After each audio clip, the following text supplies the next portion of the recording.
Que atire a primeira pedra quem nunca se divertiu com as intrigas da Endora, com as fofocas da Senhora Kravitz ou com as trapalhadas da Tia Clara. Hoje a gente embarca numa viagem incrível ao coração de uma das séries mais queridas da televisão mundial, A Feiticeira. Uma produção que atravessa gerações e mantém o mesmo charme, irreverência e uma pitada de magia. Mais do que uma comédia leve, A Feiticeira foi o espelho de uma era e ainda assim uma visão bem ousada do futuro. A gente vai revisitar não só a série, mas também a história da protagonista, Elizabeth Montgomery, uma mulher que marcou a cultura pop com muito talento, com muita personalidade, mas que teve uma vida bem barra pesada.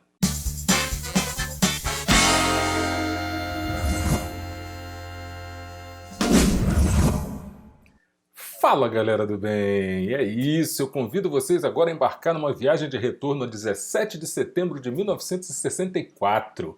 Nesse dia estreava Bewitched, ou traduzido aqui no Brasil, A Feiticeira, uma criação do Saul Zaentz com produção do William Asher e um enredo aparentemente simples que escondia uma abordagem bem sofisticada e cheia de nuances. Uma mulher poderosa, uma bruxa, né, por nascimento, que abre mão dos dons mágicos para viver uma vida normal ao lado de um publicitário humano chamado James Stephens. Só que o que de repente poderia parecer só mais uma comédia romântica com toques fantásticos, de cara se revelou num reflexo super sensível e bastante provocativo das tensões sociais e políticas e também as culturais, né, daquela década de 1960. Em pleno auge dos movimentos por direitos civis, da segunda onda feminista e de uma juventude que questionava os valores mais tradicionais, a Feiticeira falava, mesmo que de uma forma velada, sobre o desconforto de ser diferente numa sociedade que exige conformidade. A ideia de uma mulher que renuncia à sua verdadeira natureza para se adaptar ao cotidiano suburbano não era só cômica, né? Era simbólica também. A Samantha ela representava milhares de mulheres daquela época que, mesmo capacitadas, independentes e conscientes dos talentos que elas tinham, elas eram socialmente pressionadas a esconder essa força para não ameaçar os homens que, né, habitavam em volta delas, enfim. Vale lembrar que a estreia da Feiticeira ela rolou mais ou menos ali um ano, por aí assim, depois da publicação de A Mística Feminina, né, o livro da Beth Friedan, que foi um marco na discussão sobre a opressão das mulheres na vida doméstica americana. Não é exagero, né, se a gente disser que Samantha Stephens, com aquele olhar doce, mas firme, com um poder contido, com aquela identidade dividida entre dois mundos, era uma espécie de feminismo codificado para o grande público. Do ponto de vista da televisão, a série marcou também uma virada na produção de sitcoms. Enquanto muitas das comédias da década de 1950 ainda se apoiavam em gravações ao vivo, naquele humor mais teatral e tal, A Feiticeira foi uma das primeiras a apostar com força na produção num estúdio fechado, com pós-produção pesada e tal. E isso permitiu uma liberdade criativa muito maior para cenas mágicas e para tramas mais visuais, mesmo, né, com aqueles efeitos jurássicos daquela época, se a gente for comparar aí com os padrões atuais, principalmente, né, com o avanço aí da inteligência artificial. O público, né, respondeu na velocidade da luz. Logo na primeira temporada, A Feiticeira ficou entre os 10 programas mais assistidos dos Estados Unidos. E isso não é pouca coisa, se a gente considerar que a disputa ali estava entre Bonanza, Perry Mason e tal, enfim, a disputa era acirrada, era pesada. E esse sucesso rápido acabou levando a ABC a investir pesado na continuidade do projeto, que acabou se estendendo até 1972, atravessando mudanças de elenco, de direção e os rumos na própria cultura norte-americana. Com a transição do preto e branco para o colorido na terceira temporada, em 1966, A Feiticeira passou a exibir cenários mais vivos, assim, figurinos ainda mais incríveis, e se tornou uma vitrine do estilo de vida suburbano norte-americano, né, idealizado, mas recheado de contradições. Era um mundo onde a aparência de normalidade ela acabava escondendo poderes ocultos, né, tensões familiares e até dilemas de identidade mesmo.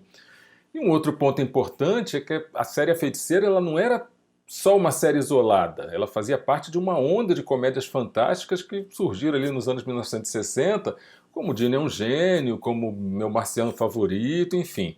Só que, ao contrário dessas séries, né, que apostavam mais no absurdo e no pastelão mesmo, a Feiticeira desenvolveu um estilo mais sofisticado e mais emocional, criando um universo familiar no qual o sobrenatural estava intimamente ligado ao cotidiano. Ele conseguiu botar tudo na mesma panela de uma maneira super harmônica. E tem mais, a gente não pode deixar de destacar o papel da publicidade dentro da série. E era fortíssimo e super bem pensado.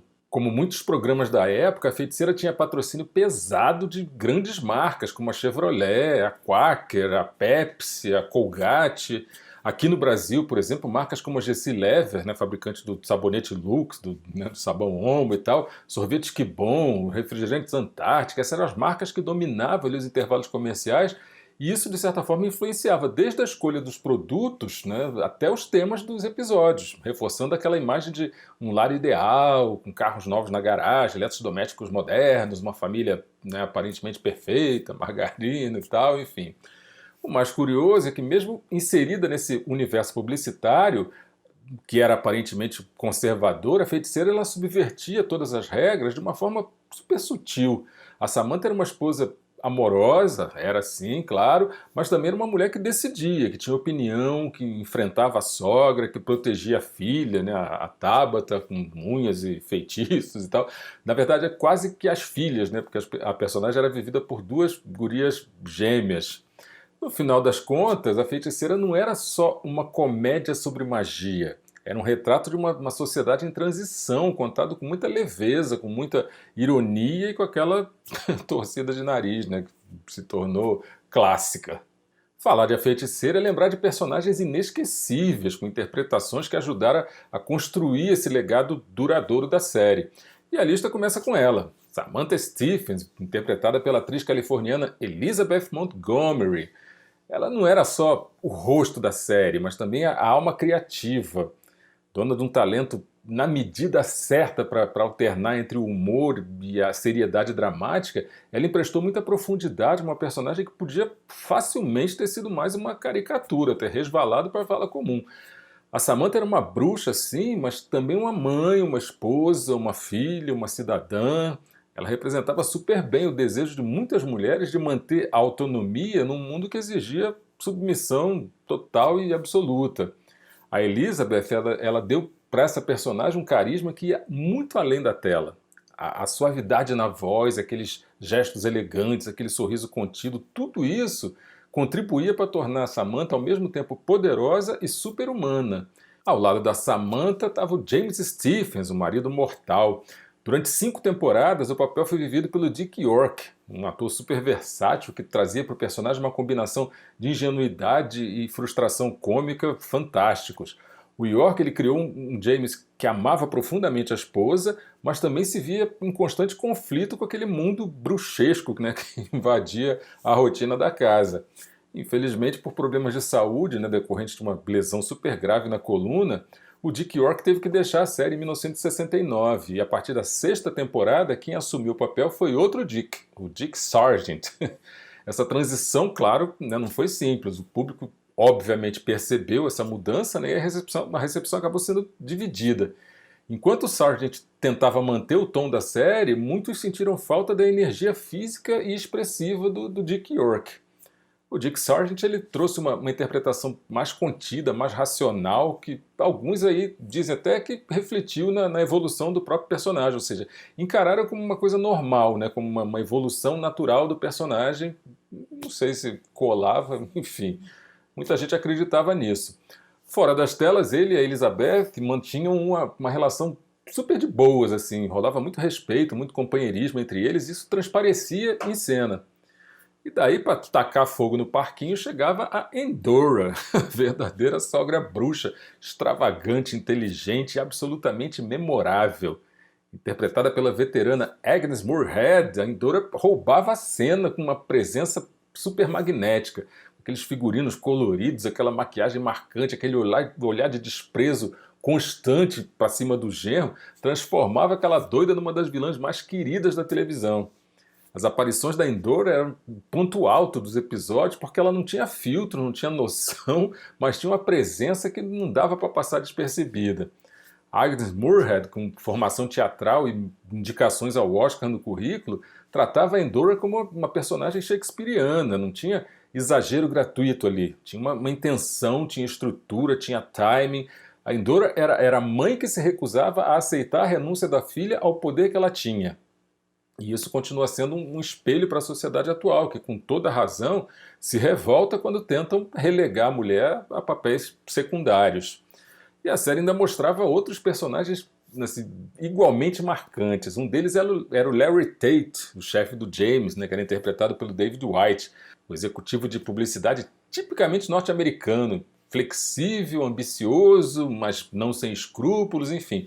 Com ele, a série ironizava a relação entre verdades morais e interesses comerciais, deixava isso bem claro, assim, trabalhava bem essa questão. Gladys Kravitz, a vizinha fofoqueira, era o retrato da paranoia suburbana. Vivida inicialmente pela Alice Percy e depois pela Sandra Gould, ela representava o olhar normativo da sociedade que está sempre pronta para apontar o que é anormal. As reações histéricas, né, a cada feitiço acidental que ela presenciava quando estava curiando pela janela, eram momentos de puro deleite cômico, assim, porque ninguém acreditava nela, nem mesmo o marido, né, o Abner, que tratava a coitada como se ela tivesse batido a cabeça na quina da mesa. E como é que a gente vai falar de A Feiticeira e não vai lembrar da tia Clara, aquela bruxinha idosa e atrapalhada vivida pela Marion Lorne? Aquela doçura de uma vozinha, aqueles feitiços que nunca davam certo, aquela coleção de maçanetas que ela trazia, porque ela sempre arrancava a maçaneta de uma porta, transformar aquela velhinha numa das figuras mais amadas dessa série. Eu sempre ficava esperando para ver a próxima vez que a tia Clara ia se explodir, ou então rolar pela chaminé em mais uma entrada triunfal. A Marion Lorne, ela deixou a gente em 1968 e recebeu um Emmy póstumo pela atuação na série. E enquanto a Samantha lutava para equilibrar essa vida de bruxa com as convenções humanas, um quarteto de personagens inesquecíveis roubava cenas e definia esse tom mágico da série. Maurice Evans, com uma presença majestosa, encarnou o Maurice, né, o pai da Samantha, o bruxo mor da família. Super elegante, aristocrático e profundamente desdenhoso com os mortais, especialmente com o genro dele, o Maurice era a personificação do poder sobrenatural refinado, com aquela postura impecável, aquele sarcasmo afiado, fruto, né, da experiência do Maurice Evans no teatro shakespeariano. Tudo isso trazia o peso cômico, mas super sofisticado para aquele caos mágico que já rondava ali aquela casa. Em contraponto a esse rigor paterno, surgia aquele caos delicioso na presença do Paul Lynde, né, vivendo o tio Arthur, aquele irmão porra louca da Endor, que era, na verdade, a rainha das porra loucas, né, enfim. O tio Arthur ele era um furacão de sarcasmo, daquela energia delicada, adorando fofocas, aqueles drinks elaborados e, acima de tudo, armando tretas hilárias, muitas vezes para cima do pobre do James, né, que era o alvo preferido dele. Volta e meia o cara era transformado em alguma coisa. No episódio da temporada 4, por exemplo, o tio Arthur transforma o James num piano para ajudar a Samantha num evento beneficente. Já num outro episódio, durante um jantar romântico ali, arruinado e tal, o tio Arthur transforma o coitado numa estátua cafona pra caramba de um cupido com direito a arco e flecha e tudo. E depois disso, o pobre do James ainda virou uma garrafa de champanhe, virou uma girafa que ocupava quase a sala toda. Essa cena, aliás, foi até cortada na exibição original porque acharam muito absurda. Ela só foi restaurada nas reprises e nos DVDs depois. E o James ainda virou um pato, virou um cachorro, virou um gorila. E ainda teve uma vez também que não deu tempo do tio Arthur terminar o feitiço e o James ficou metade homem e metade mula. E o tio Playboy ainda disparava frases assim, tipo: a minha cara Samantha, transformar o seu marido é a minha forma de arte. Um artista precisa ser criativo. E detalhe, o cara ainda fazia tudo isso com uma taça de martini na mão. Elegantíssimo. Essas transformações não eram só piadas visuais, eram comentários ácidos sobre a frustração do tio Arthur com a vida entediante do James como mortal. O Paul Lynde ele transformava cada cena em ouro cômico, e o Dick York, né, o James original, ele reagia com expressões dignas de um Oscar da comédia. Era uma dupla que funcionava super. Daí, quando a magia dava muito errado, né, o que era frequente, entrava em cena o excêntrico Dr. Bumby, vivido com muito charme britânico e caricato pelo Bernard Fox, aparecendo sempre em trajes vitorianos absurdos, tipo um caçador escocês, um esquiador alpino. O Dr. Bumby era o médico de emergência bruxa, né, tratando crises mágicas com desprezo burocrático e umas soluções que invariavelmente eram desastrosas. O Fox ele trouxe um humor absurdo e físico que tornou o personagem um sucesso instantâneo. Cada vez que ele aparecia era outra festa. E por fim, no coração desastrado, mas bem intencionado da casa dos Stevens, estava a Esmeralda, a bruxa empregada doméstica, interpretada pela adorável Alice Ghostley. Nervosa, atrapalhada e eternamente lamentando os constantes fracassos, a Esmeralda personificava a magia que nunca saía como planejado. Mas o carinho maternal pela pequena Tabitha e a lealdade confusa que ela tinha pela Samantha davam um toque de doçura genuína e completamente pateta a esse núcleo sobrenatural, completando o quarteto essencial que transformou o mundo mágico de A Feiticeira num universo tão rico, tão hilário e tão memorável quanto o próprio conflito entre a Samantha e a condição de bruxa querendo ser humana. Numa época sem computação gráfica, por trás das câmeras a Feiticeira era um desafio técnico constante. Aqueles efeitos especiais todos que a gente via eram construídos artesanalmente. Cada aparição repentina, cada objeto que voava, que sumia, que mudava de lugar e tal, exigia muita criatividade da equipe de produção. O diretor William Asher, que era também marido da Elizabeth Montgomery, ele trouxe a experiência que ele adquiriu em I Love Lucy para dar ritmo ao programa. Ele entendia perfeitamente que o segredo não estava só na piada, mas estava no tempo da pausa, estava no olhar, estava no corte certo, enfim. As gravações eram feitas sem plateia, né? Aquelas risadas que a gente ouvia eram trilhas que eram adicionadas na pós-produção, e isso permitia que a equipe tivesse controle total sobre o ritmo das cenas e a realização dos efeitos, né? O que a gente chama de ambiente controlado. A simbologia também é algo que não tem como ser ignorado. O uso da magia como metáfora para a liberdade, o segredo e a identidade, ela está presente em toda a narrativa. A Samantha ela representa aquele outro que precisa se adaptar à norma para ser aceito. É o conflito constante entre manter a natureza ou viver se escondendo para ecoar questões sociais que são debatidas aí até hoje. O Paul Lynde, por exemplo, que interpretava o tio Arthur, tinha uma energia que ultrapassava os limites da comédia. A presença dele ajudou a introduzir, mesmo que de maneira sutil, personagens com traços de sexualidade não heteronormativa. E anos mais tarde, o Dick Sargent acabaria revelando publicamente que era gay. Foi super apoiado pela Elizabeth Montgomery em eventos como Paradas do Orgulho LGBTQIAPN+, e tal, enfim. E um outro dado curioso é que essa série foi uma das primeiras a mostrar um casal dormindo na mesma cama na televisão americana. Embora isso pareça super irrelevante hoje, representava um passo gigantesco contra a hipocrisia moral que marcava todas as produções televisivas daquela década anterior. Aquele cuidado, sabe, com os figurinos, os cenários, aquela trilha sonora, tudo aquilo reforçava a ideia de um mundo encantado dentro da rotina americana e, ao mesmo tempo, a reciclagem de sets e até de rostos conhecidos em vários papéis. A própria Elizabeth Montgomery tinha um outro personagem que ela interpretava, que era uma prima chamada Serena e tal, enfim. E tudo isso era reflexo do modelo de produção industrial daquela época, especialmente nos estúdios da Screen Gems. Esses bastidores eles revelam não só como a série foi feita, mas por que ela resistiu ao tempo. Com aquela combinação de humor, crítica social e inventividade que transformou aquilo tudo em algo muito maior que o entretenimento, A Feiticeira virou um documento cultural que consolidou de vez a carreira da Elizabeth Montgomery, mas é importante frisar que ela foi muito mais do que a Samantha Stephens, sabe? Ela tem uma biografia riquíssima que a gente não pode deixar de lado. Filha do também ator Robert Montgomery, a Elizabeth cresceu cercada pela elite de Hollywood. Ela estreou na televisão com 19 anos, no programa do próprio pai, né, o Robert Montgomery Presents, mas de cara ela provou que era uma artista independente e super determinada. Já deixava claro ali que o voo dela ia ser bem alto e que ninguém ia segurar.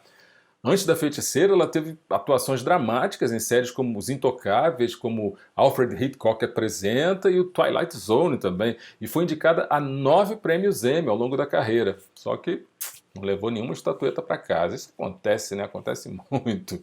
Na vida pessoal, Elizabeth foi casada 4 vezes. William Asher, produtor da série, com quem ela teve 3 filhos e dividiu a criação da série, foi o terceiro marido dela, num casamento que durou até 1973, quando uma série de divergências criativas e pessoais acabaram melando ali a relação dos pombinhos. A Elizabeth também era politicamente engajada, super engajada, diga-se de passagem. Ela apoiou assim, abertamente a causa dos direitos civis, os protestos contra os conflitos no Vietnã, a igualdade de gênero e tal. Ela não se escondia por trás do glamour, não. Ela era direta, consciente e super comprometida com todas essas causas. Com o tempo, ela passou a recusar entrevistas, se afastou dos holofotes e tal. Morava em Beverly Hills, né, a meca do cinema norte-americano, mas ela gostava de uma vida discreta. Os filhos dela contavam que ela era uma mãe super carinhosa, mas super firme também. Enfim, uma mulher de convicções super fortes, aí que marcou, né, de uma forma bem característica o nome dela aí na história da dramaturgia. Em 1995, aos 62 anos, ela deixou a gente depois de lutar muitos anos contra uma doença no intestino. O que eu sei é que mesmo depois de mais de meio século, a Feiticeira continuou fazendo a cabeça de muita gente, seja no streaming, nos lançamentos que acontecem nos eventos de fãs, nas diversas plataformas que conservam a série viva para as novas gerações, enfim. É uma série que não vai sair aí do imaginário da gente nem tão cedo, talvez nunca mais. Ela inspirou desde paródias como Sabrina, Aprendiz de Feiticeira, até homenagens mais sofisticadas, como WandaVision, por exemplo, da Marvel, desculpa, que recriou com precisão e com um estilo muito únicos a estética da série nos primeiros episódios. Em 2005 foi lançado um filme com a Nicole Kidman e com Will Ferrell, dirigido pela Nora Ephron. Em vez de refilmar a história original, o longa trouxe uma metalinguagem, né? Uma atriz que descobre que é uma bruxa na vida real e é contratada para interpretar a Samantha. Eu confesso que eu me recusei a assistir, mas eu sei que o resultado dessa produção foi polêmico e dividiu ali bastante os fãs, enfim. Uma coisa é certa, serviu para recolocar a Feiticeira na pauta cultural, muito embora nunca tenha saído, né? Mas enfim, deu uma reaquecida ali no nome da série. O charme da Samantha, a descontração da Endora, o humor do tio Arthur e a falta de noção da tia Clara atravessaram o tempo. As reflexões sobre gênero, sobre identidade, a tradição, né, sobretudo, seguem super atuais. E a Elizabeth Montgomery permanece como um referencial de atuação e de postura, né, diante do mundo. A Feiticeira foi muito mais do que uma série, foi uma ponte entre o tradicional e o moderno, entre o riso fácil e aquela crítica profunda. E revisitar os episódios é reencontrar uma televisão que ousava provocar sem gritar e sem apelar para recursos fáceis, que encantava sem subestimar, que fazia mágica com empatia, sabe? Isso vai ficar marcado para sempre. Se você ainda não viu, dá uma chance. Se você já viu, assiste de novo, com outros olhos, em outro tempo, enfim. Eu acho que vai valer super a pena. É uma série que vale muito a pena a gente estar sempre revisitando. Eu sei que você curtiu esse conteúdo saudosista e vou te pedir com todo amor do mundo. Dá um like no vídeo, se inscreve no canal se não for inscrito para reforçar o nosso time e ativa o sininho, porque assim o YouTube te avisa toda vez que eu postar novidades por aqui. Lembrando que sobe vídeo todas as terças, quintas e sábados, invariavelmente. E uma coisa eu te prometo, a gente se vê no próximo set. Corta!